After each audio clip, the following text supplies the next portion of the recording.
الحمد لله الذي لا يسأم من كثرة السؤال والطلب. سبحانه إذا سئل أعطى وأجاب، وإذا لم يسأل غضب.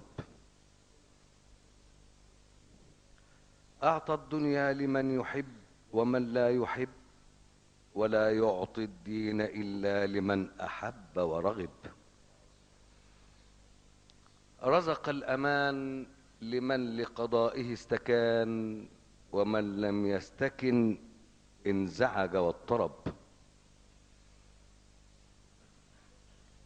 من ركن إلى غيره ذل وهان، ومن اعتز به ظهر وغلب.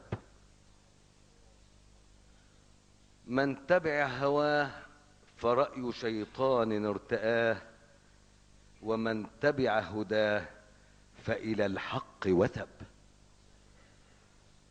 نحمده تبارك وتعالى على كل ما منح وسلب،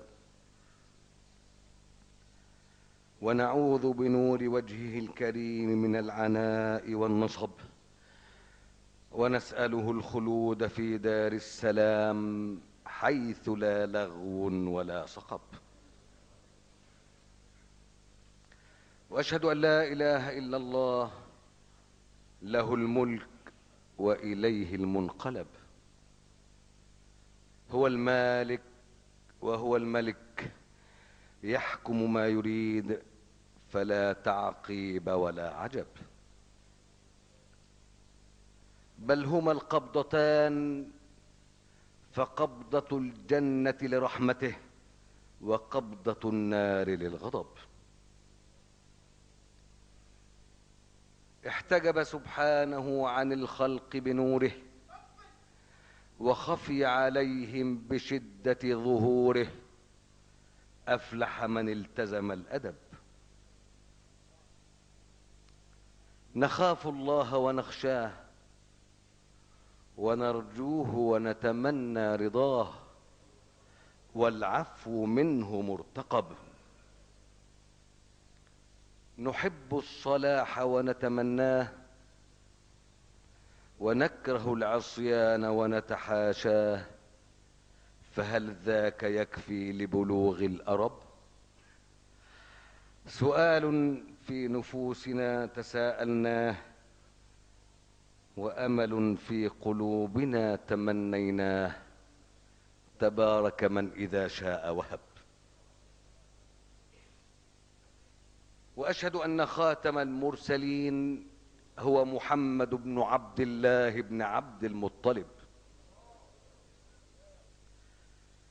آية الآيات ومعجزة المعجزات لمن سلم عقله من العطب. نطق بأفصح الكلام، وبين أعدل الأحكام، وما قرأ ولا كتب.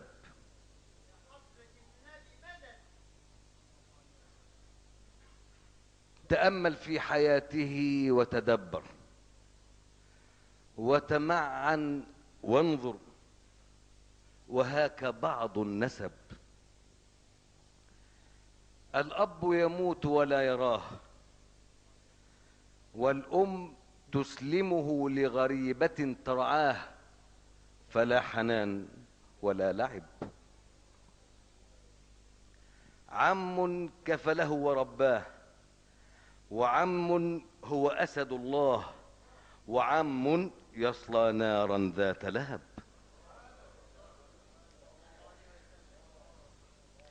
تمنى الإسلام لمن رعاه، وأراد الهدى لمن عاداه. فلا في ذا وذاك أجيب لما طلب.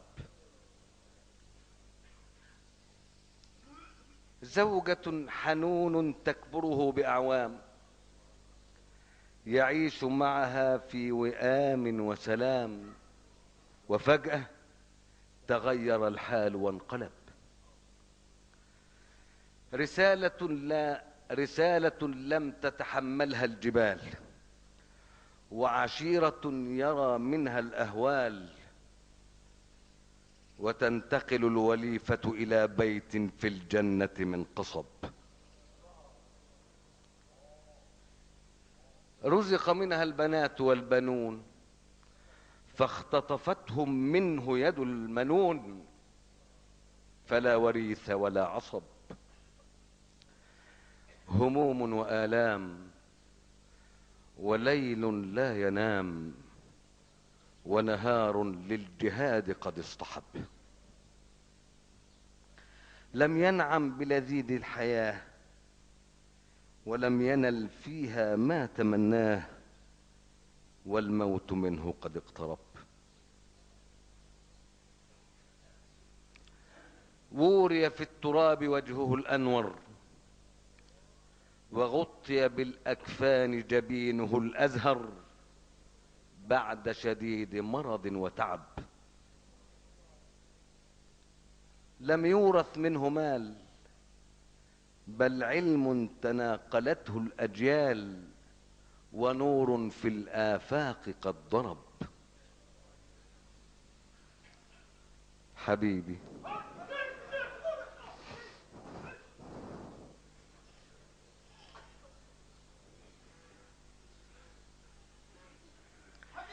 حبيبي وسيدي ومولاي، غاية أملي ومتمناي، الشوق محترق والدمع سكب. إمام الغر المحجلين وخاتم الأنبياء والمرسلين، الوجه بدر والصوت طرب.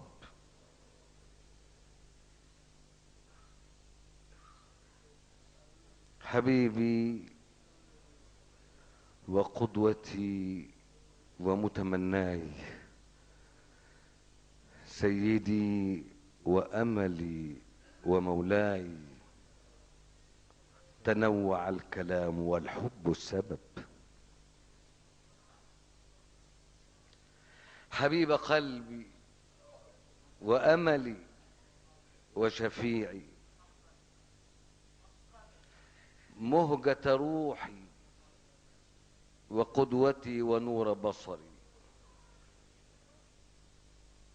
تتزاحم المعاني ويمنعني الأدب. يا حبيبي وحبي وحبة قلبي، يا سيدي يا شفيعي يا نور عيني، الصب مشغوف والدمع صبب.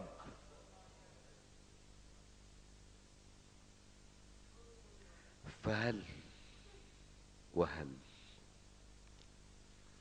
فهل تنعم برؤية وجهك عيناي، وتهنأ بلثم قدميك شفتاي، فالعمر ولى والزمان قد اغترب. فيا رب يا أكرم مسؤول ويا خير مرتجى ومأمول، صل على سيد الأعاجم والعرب، حيثما لاح في الأفق نجم أو غرب، أو أشرق في السماء هلال واحتجب، وكل من حنى لك في الصلاة ظهر أو انتصب. أما بعد،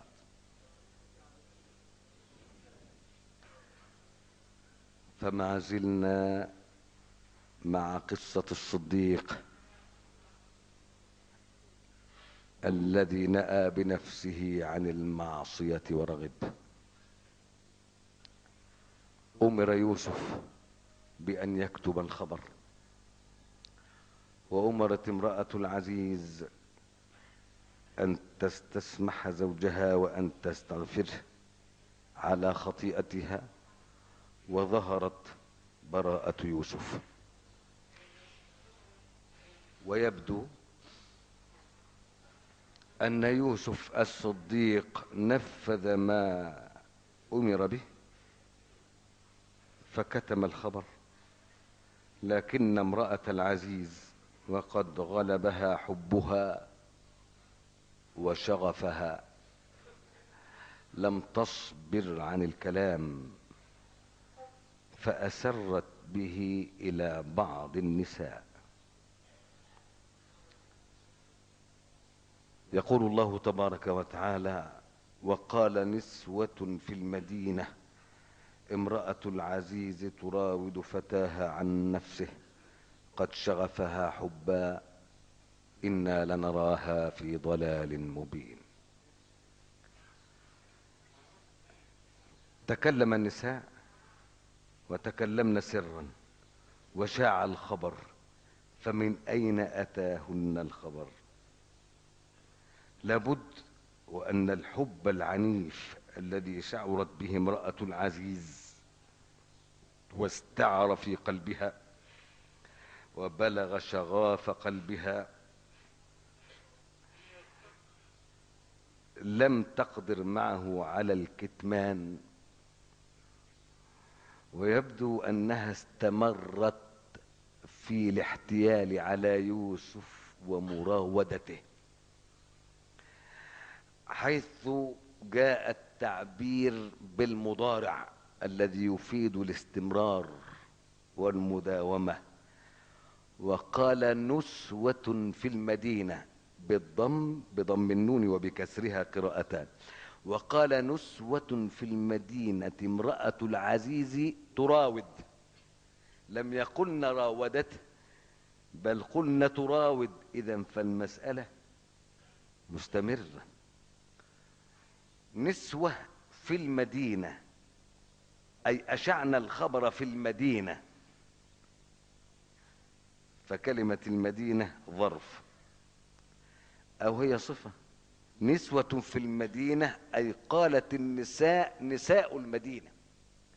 امرأة العزيز ونسبناها إلى العزيز زيادة في النكاية والتبكيت. امرأة الشريف، امرأة الحاكم، امرأة العزيز تراود فتاها الشاب اليافع المملوك، تراود فتاها عن نفسه قد شغفها حبا. الشغاف سويداء القلب. الشغاف الجلدة الرقيقة البيضاء المحيطة بالقلب، وكأن الحب التصق بالقلب التصاق الشغاف به، أو كأن الحب اخترق الشغاف ودخل إلى قلبها. شغفها حبا، حبا تمييز محول عن الفاعل، والمعنى شغفها حبها له.